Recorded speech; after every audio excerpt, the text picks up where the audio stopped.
Hello everyone, so welcome back to my channel. So today's our topic be objectives of accounting. What are objectives of accounting? क्या उद्देश्य हैं, क्या क्यों करना है हमें अकाउंटिंग, तो अब आज हम इनके बारे में हम स्टडी करेंगे. Firstly maintaining accounting records maintain करने के लिए, प्रॉफिट एंड लॉस कैलकुलेट करने के लिए, how much goods we have purchased and sale, the amount of unsold goods and their value, various expenditure and revenue. ये सारी हमें जानने में मदद करते हैं. और हम कैसे जान सकते हैं इनके बारे में? Trading and profit and loss account हम बनाएंगे, उनसे हमें पता चलेगा. Accounting helps to monitor progress of business की जो प्रोग्रेस है हम उनके बारे में हम जान पाएंगे. बाय प्रिपेयरिंग बैलेंस शीट हम फाइनेंशियल पोजीशन बिजनेस की हमें पता चलेंगी. We can communicate information regarding net profit, net loss, asset, liabilities during the year. Accounting helps in management in planning, organising, staffing, directing, controlling as well as decision making. तो ये सारे कुछ objectives रहेंगे accounting के. उसके बाद आते हैं एडवांटेजेस ऑफ अकाउंटिंग. क्या एडवांटेज है? Provide useful information to management. ये हमें मैनेजमेंट को जो है हमारी बिजनेस की एस्टिमेटेड फ्यूचर सेल्स के बारे में, एक्सपेंसेस के बारे में, रिसिप्ट्स एंड पेमेंट्स के बारे में मैनेजमेंट को various kind of information provide करती है, जिसके बेसिस पे management various kind of decision लेती है. What should be the selling price? भाई प्रोडक्ट का क्या सेलिंग प्राइस होना चाहिए, कितना हमें डिस्काउंट कस्टमर को प्रोवाइड करना चाहिए. कंट्रोलिंग करने में मदद करती है. ओवर स्पेंडिंग है, वेस्टफुल एक्टिविटीज़ हैं, वेस्टफुल एक्सपेंसेस को ख़त्म करने में मदद करती है. हमें second one is help to compare current year result with previous year. ये हमें हेल्प करती है करंट ईयर के जो हमारे प्रॉफिट्स आए हैं, करंट ईयर के जो हमारे रिजल्ट्स आए हैं, उनको हम प्रीवियस ईयर के साथ कंपेयर करेंगे. Next is provide information about financial position. Financial position का मतलब क्या? हमारी एसेट्स कितनी हैं, हमारी लायबिलिटीज़ कितनी हैं, उसके बारे में हमें पता चलता है. कैसे पता चलता है? Everyone knows by preparing balance sheet, जिसमें हम एक साइड पे लाइबिलिटीज़ लिखते हैं, एक तरफ एसेट्स लिखते हैं, और इन दोनों का टोटल मस्ट बी इक्वल.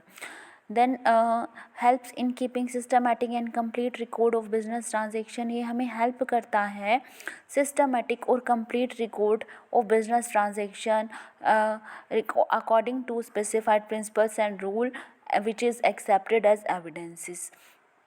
फिर है helpful in assessment of tax. हमारे टैक्स असेसमेंट में भी जो है अकाउंटिंग हमारी मदद करता है. लोन लेना हो, हेल्पफुल इन रेजिंग लोन लेने में हमारी मदद करता है. तो ये सारे हो गए हमारे कुछ advantages. Next one is limitation भी हैं कुछ अकाउंटिंग की.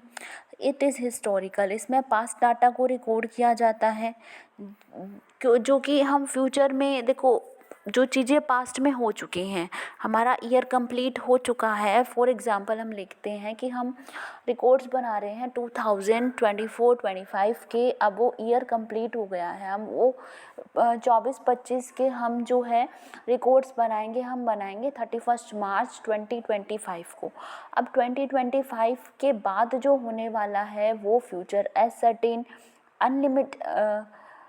अनसर्टेन होगा, नहीं पता क्या होने वाला है. तो जो 24-25 में हो चुका है उसका इफ़ेक्ट फ्यूचर में बहुत कम आने वाला है. फ्यूचर अनसर्टेन है, अनप्रेडिक्टेबल होता है. इग्नोर क्वालिटेटिव एस्पेक्ट, जैसे कि हमने फीचर्स में पढ़ा था कि ये सिर्फ और सिर्फ क्वांटिटेटिव एस्पेक्ट को फॉलो करता है. क्वालिटेटिव एस्पेक्ट लाइक एफिशिएंसी है, management, quality of staff, consumer satisfaction, reputation of business management, labour relation, इन सबको इग्नोर करता है. अफेक्टेड बाय विंडो ड्रेसिंग, इसमें चीज़ों को बढ़ा चढ़ा कर दिखाया जाता है, तो जो कि फिर हमें रियल प्रॉफिट एंड लॉस के बारे में इंफॉर्मेशन नहीं मिल पाएगी. Not free from bias and based on personal judgement पर बेस्ड होता है. Based on various accounting concept and convention पर बेस्ड होता है. It may hamper the disclosure of realistic financial position. तो ये सारी हमारे कुछ लिमिटेशन हो गई. अब हम पढ़ेंगे relationship between book keeping, accounting and accountancy. Very very very important point. Book keeping is part of recording. Part of accounting, accounting का पार्ट है, ठीक है। बुक कीपिंग है वो क्या है, अकाउंटिंग का पार्ट है, जिसमें हम रिकॉर्ड फाइनेंशियल ट्रांजैक्शन को रिकॉर्ड करते हैं। इसमें हम फाइनेंशियल ट्रांजैक्शन को आइडेंटिफाई करेंगे, फिर उनको मनी में मेज़र करेंगे, फिर उनको जर्नल में रिकॉर्ड करेंगे, और फिर हम उनको लेजर में क्लासीफाई करेंगे। लेजर तक का जो काम होता है ना, वो आता है हमारा बुक कीपिंग के अंदर, जो कि जूनियर स्टाफ के द्वारा किया जाता है। Next is accounting. अकाउंटिंग जो है बुक कीपिंग से बड़ा होता है, वाइडर होता है। ये बुक कीपिंग जहाँ पर एंड हो जाती है वहाँ पर अकाउंटिंग स्टार्ट होती है। It is art of recording, classifying, summarising the monetary transaction. फिर है अकाउंटेंसी, जो हमारा सब्जेक्ट है 11th का, जो अकाउंटेंसी कॉमर्स स्ट्रीम का मेजर सब्जेक्ट है accountancy, wider term than book keeping and accounting.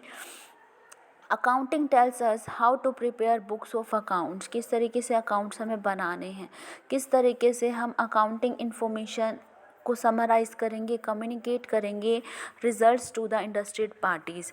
अब डिफरेंस क्या है बुक कीपिंग और अकाउंटिंग में? बुक कीपिंग जो है वो it is recording phase of accounting system, ये समराइजिंग फेज़ है। इसमें सबसे पहले अभी हमने 4 चीज़ें पढ़ी थी। बुक कीपिंग के अंदर हम फाइनेंशियल ट्रांजैक्शन को आइडेंटिफाई करते हैं, मनी में मेज़र करते हैं, फिर जर्नल में हम उनको रिकॉर्ड करते हैं, फिर लेजर में क्लासीफाई करते हैं। अकाउंटिंग के अंदर summarise the classified transaction into trial balance. सबसे पहले हम ट्रायल बैलेंस बनाएंगे, फिर हम फाइनल अकाउंट्स बनाएंगे। फाइनल अकाउंट्स में हम profit and loss account and balance sheet बनाएंगे। फिर हम जो रिज़ल्ट इंटरप्रेट करेंगे और कम्युनिकेट करेंगे to the interested parties. Third one is ये प्राइमरी स्टेज पर होता है, ये सेकेंडरी स्टेज पर होता है, ये रूटीन नेचर का पार्ट होता है। इसमें स्पेशल स्किल्स की रिक्वायरमेंट नहीं होती, ये एनालिटिकल वेरी इंपॉर्टेंट, ये रूटीन वर्क का काम होता है और ये एनालिटिकल होता है। स्पेशल स्किल नॉलेज की रिक्वायरमेंट होती है। Its objective is to maintain systematic complete record बनाना। इसका ऑब्जेक्टिव है नेट रिजल्ट और फाइनेंशियल पोजीशन के बारे में बताना। It is performed by junior staff, it is performed by senior staff. Next हम पढ़ेंगे डिफरेंस क्या है अकाउंटिंग और accountancy. It refers to recording, classifying, summarizing of business transaction. It is body of knowledge which contain certain rules, principles while recording, classifying, summarizing of business transaction. It depend on book keeping, ये book keeping पर depend होता है। It depend on book keeping and accounting. It is concerned with practice. It is concerned with practical as well as theoretical aspect दोनों को follow करता है। Financial statement significant tool of accounting, techniques and principles are significant tool of accountancy. The financial income and net income of business are determined, इसमें decision making techniques are determined. अब users कौन है, कौन use करता है accounting को, accounting की जो बुक्स हम बना रहे हैं, अकाउंटिंग इन्फॉर्मेशन को के यूज़र्स कौन हैं? सबसे पहले internal users, external users. Internal users में है, इंटरनल मतलब जो इंटरनली है, ओनर, इन्वेस्टमेंट, एम्प्लॉयज़। एक्सटर्नल में है investor and potential investor, short term creditor, long term creditor, tax authorities, others. अब इनको हम थोड़ा सा और डिटेल में पढ़ लेते हैं। फर्स्ट पहले जो ओनर है, ओनर का क्या इन्फॉर्मेशन जानना चाहता है? ओनर जानना चाहता है कि जो उसने कैपिटल लगाई है ना बिज़नेस के अंदर, जो उसने इन्वेस्टमेंट की है बिज़नेस के अंदर, उसके फाइनेंशियल हेल्थ के बारे में जानना चाहता है। मैनेजमेंट जो है वेरियस काइंड ऑफ डिसीज़न लेने के लिए परफॉर्मेंस को इवेलुएट करना चाहती है। एम्प्लॉयज़ जो है वो प्रॉफिट्स के बारे में जानना चाहते हैं ताकि उनको टाइमली वेजेस एंड बोनस मिल जाए। अब एक्सटर्नल यूज़र्स हैं जो इन्वेस्टर एंड पोटेंशियल इन्वेस्टर्स, ये उनकी अपनी सेफ्टी एंड ग्रोथ चाहते हैं इन्वेस्टर की, इन्वेस्टमेंट्स की।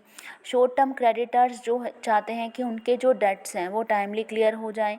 लॉन्ग टर्म भी यही चाहते हैं, लॉन्ग टर्म क्रेडिटर्स भी यही चाहते हैं। टैक्स अथॉरिटीज़ जो है टैक्स को एक्सेस करना चाहती है। कस्टमर और रिसर्चर जो है डिफरेंट इंफॉर्मेशन चाहती हैं फॉर डिफरेंट रीज़न। फिर है ब्रांचेस हैं, इसकी 5 ब्रांचेस हैं। बिज़नेस जो है, पहले तो देखो स्मॉल स्केल पर बिज़नेस होता था, लेकिन आज के टाइम तो बिज़नेस भी लार्ज स्केल पर होता है। तो इसके काफ़ी ब्रांचेस हैं। हाँ, 11th क्लास में हम पढ़ेंगे भाई फाइनेंशियल अकाउंटिंग आप लोग पढ़ेंगे।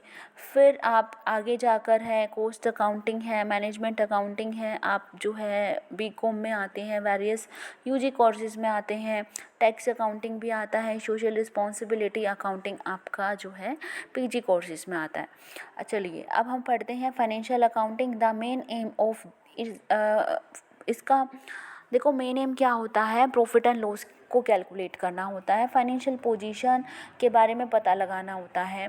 प्रॉफिट एंड लॉस जो है वो हम trading and profit and loss account से पता लगाएंगे, और जो है बैलेंस शीट से हम बिज़नेस की फाइनेंशियल पोजीशन के बारे में पता लगाएंगे। कॉस्ट अकाउंटिंग जो है कॉस्ट को कैलकुलेट, टोटल कॉस्ट और पर यूनिट कॉस्ट को कैलकुलेट करने में मदद करता है, के बारे में बताता है। मैनेजमेंट अकाउंटिंग मैनेजमेंट को वेरियस काइंड ऑफ डिसीज़न लेने में मदद करता है। इसके लिए हम कुछ जो है टेक्निक्स यूज़ करते हैं। रेशियो एनालिसिस, इसमें वेरियस काइंड ऑफ रेशियोज़ आते हैं। कैश फ्लो स्टेटमेंट, इसमें कैश के इनफ्लोज और आउटफ्लोज होते हैं। और फंड फ्लो स्टेटमेंट, इसमें हम फंड्स के बारे में हम जैसे वेरियस काइंड ऑफ फंड्स के बारे में, कहाँ से हम फंड्स लेकर आएंगे, लाइक लोन लेंगे, डेट इशू करेंगे, रिटेन्ड अर्निंग्स लेकर आएंगे, इन सब के बारे में हम स्टडी करते हैं। टैक्स अकाउंटिंग इनकम टैक्स और जीएसटी से रिलेटेड है। और सोशल रिस्पॉन्सिबिलिटी अकाउंटिंग जो है हमारी जो सोसाइटी के टुवार्ड्स एक बिजनेस की रिस्पॉन्सिबिलिटी जो बनती है उसको पूरा करने से रिलेटेड है। अब क्या किस तरीके से हम सोशल रिस्पॉन्सिबिलिटी को पूरा कर सकते हैं, एम्प्लॉयमेंट प्रोवाइड करके, एनवायरनमेंट प्रोटेक्शन प्रोवाइड करके और कस्टमर सेटिस्फेक्शन प्रोवाइड करके। उसके बाद है क्वालिटेटिव कैरेक्टरिस्टिक्स ऑफ अकाउंटिंग क्या है।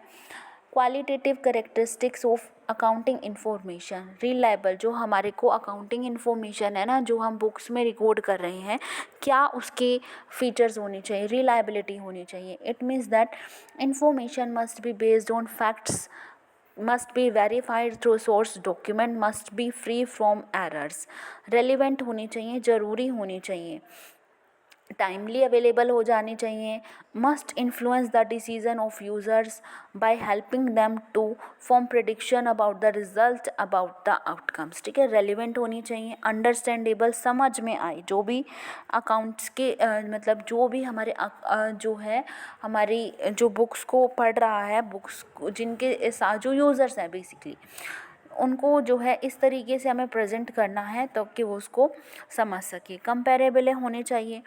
The information should be disclosed in such a manner it can be compared with previous year figures के साथ कंपेयर कर सको बिजनेस इटसेल्फ और other business data as well.